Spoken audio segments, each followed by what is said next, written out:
और उपलब्ध कराना चाहिए। एक बड़ी प्यारी सी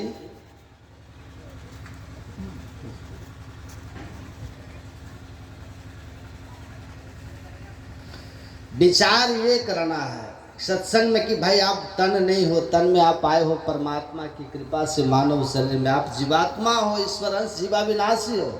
इस शरीर क्षेत्र है, आप क्षेत्रज्ञ हैं, क्षेत्र क्षेत्रज्ञ योर ज्ञानम एतद् ज्ञान मतम ममः क्षेत्रज्ञम चापि माम विद्धि सर्व क्षेत्रेषु भारत। ये ज्ञान, ये विचार है, ये विवेक कि आप शरीर नहीं हो, आप शरीर में रहने वाली चेतन आत्मा हो। और जो चेतन आत्मा इस शरीर में रहने वाले आप अविनाशी हो, भगवान कहते हैं वो मेरा ही रूप है, मैं ही हूँ। अपने आप को जान लो, मुझे जान लोगे, आत्मानं विद्धि, आत्मा को जानते ही परमात्मा की उपलब्धि हो जाएगी। जीवन सुख शांति आनंद से भर जाएगा। इसके अतिरिक्त दुनिया के किसी लोक में चले जाओ, सुखी नहीं हो पाओ। आत्मज्ञान ही एकमात्र मुक्ति का होता है। बच्चा को पकड़ के रखिए, सबका ध्यान उधर ही है।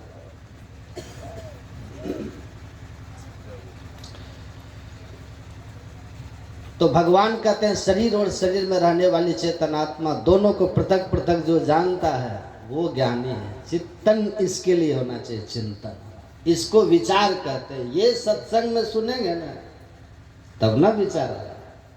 इस ज्ञान को सुनेंगे तो विचार आएगा। वेदांत सुनिएगा तो वेदांत का विचार आएगा। शरीर आत्मा दोनों अलग अलग है। ये शरीर में रहने वाली आत्मा हम है, इसको उपलब्ध कराना ही हमारे जीवन का लक्ष्य है, यही ज्ञान।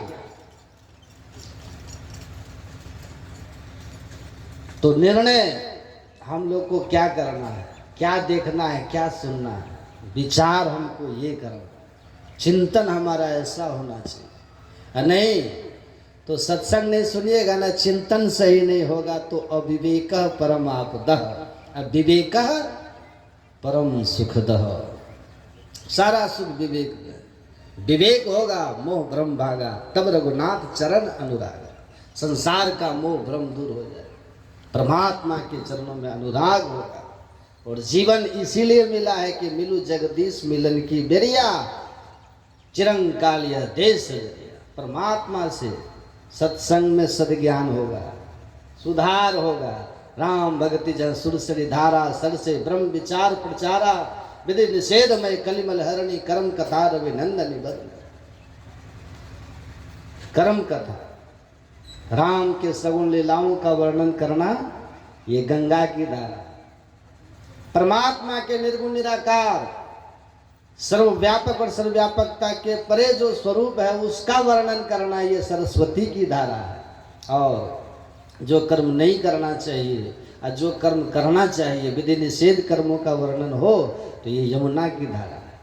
झूठ चोरी नशा हिंसा व्यभिचार नहीं करना चाहिए, यही निषेध कर्म है।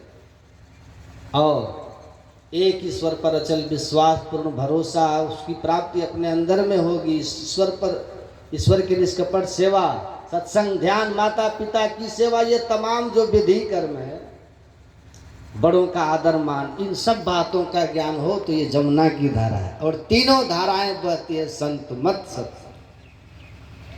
इस सत्संग में तीनों धाराएं बहती, ये चलता फिरता हुआ